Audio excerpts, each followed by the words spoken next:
Today I'm talking about cellulite. Don't at me on this shit. Why am I always talking to you guys in the bathroom? It's the quietest room in this RV. Why the angle? Because it's a lot better than this one. Okay friends, let's check out my badunkafunk. So this cottage cheek has been with me since, I don't know, about 16 years old? Good golly Molly, I can hear the trolls now. Melissa, that is some self-deprecating humor. Do you really hate yourself that much? I just think that life can get way too serious sometimes, so it's important to be able to laugh at yourself, and some would say, kind of a skill. Listen, I spent years obsessing over the dimples on my body, and clearly I'm not alone because when I asked you guys what are the lengths that you have gone to get rid of your cellulite, this is what you had to say.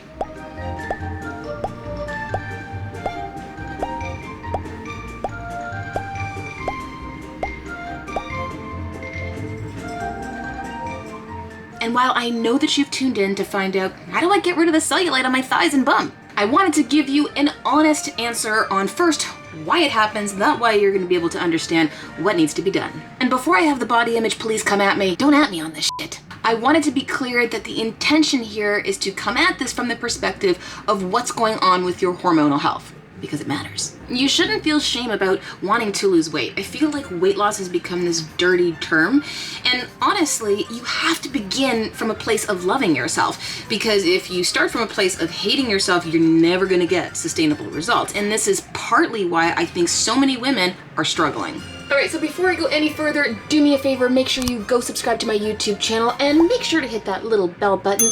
That way you get notified every time I put out a video every Wednesday. And last but not least, if you have struggled staying on the bandwagon, then I have created something special just for you. It is a private and exclusive pop-up podcast called The Soul Shed. They're 10 to 15-minute audio recordings because, let's face it, you're busy, and it will give you the insight that you need to be able to conquer your weight loss goals.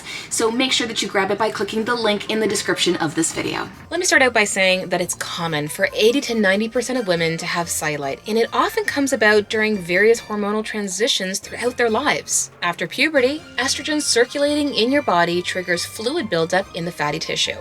Beneath the skin, this plumped up fatty tissue is more likely to strain against the collagen fibers beneath the skin's surface, creating cellulite's distinctive appearance. So let me quickly explain to you the anatomy of how cellulite begins. So you have 4 layers. You have the skin. Underneath that, you have the connective tissue, which is also known as the fascia. Then underneath that, you have the fat. And then underneath that, you have the muscle. This spiderweb fascia is supposed to separate the skin and the fat, but the problem is it begins to separate and the fat begins to bulge up. Yeah, I said bulge. As women get older, it is crucial to maintain muscle mass, otherwise it'll end up giving you that jiggly appearance. Wiggle, wiggle, wiggle. Just a little bit of... If any of y'all use that on influencers in the wild on Instagram, make sure you tag me, Sexy Food Therapy. Building muscle is crucial for women, especially as they age, because it helps to build testosterone and bone density. Building muscle also increases strength and caloric burn. After the age of 35, women's progesterone levels will naturally decline, and they often become estrogen dominant, especially if there's poor stress management, because cortisol, the hormone released in response to stress, will consume progesterone even faster.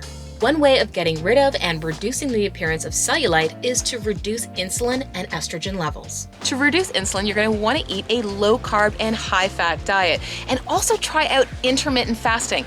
I actually produced a video all about this and how women can safely take this on, so make sure to check out that video here on my YouTube channel.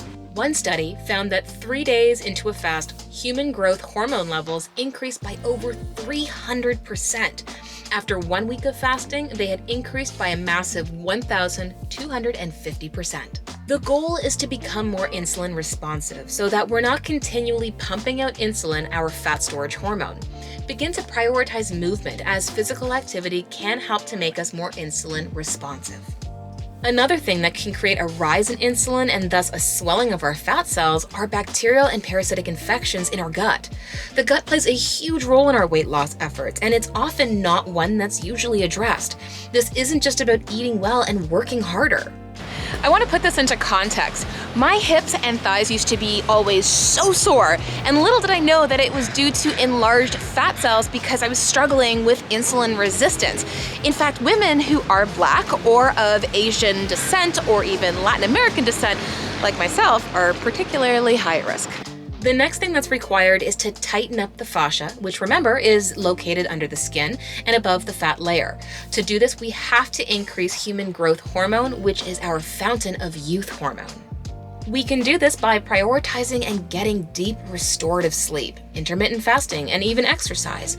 In my Soul Shed podcast, I actually talk about my Rev and Rest strategy for hormonal weight loss, so make sure to get access to those recordings by clicking the link in the description of this video.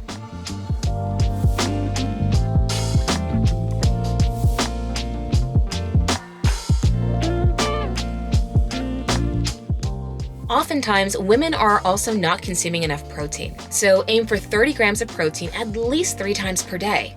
Are you chronically stressed out? Mismanaged stress can actually break down protein because cortisol is catabolic. It can break down muscle and use it as an energy source, making the entire appearance of cellulite worse. This is exactly why so much of weight loss begins up here.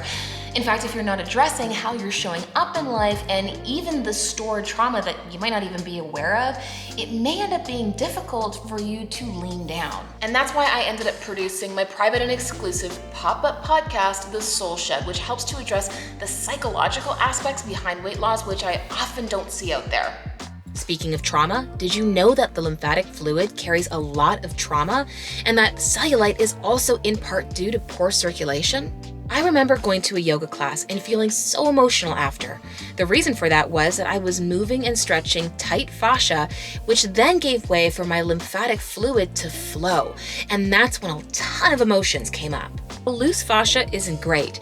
You also don't want fascia that's adhering to the skin in various pockets, forcing fat cells to poke up. So what you want to do is move that lymphatic system and break up that stuck fascia, which can act as a traffic jam to the lymph. A congested lymphatic system can produce symptoms of weight gain, chronic fatigue, pain in the body, food sensitivities, bloating, constipation, and a weakened immune system. This is why you may have heard of dry skin brushing, which helps to move the lymphatic system. But just a side note, it is not going to be your magic bullet, it's only a part of the picture. A great way to be able to break up fascia is by using those rollers that you roll your body on. Otherwise, you can invest in one of these massage guns. This is my husband's, and it really does help to break up the fascia.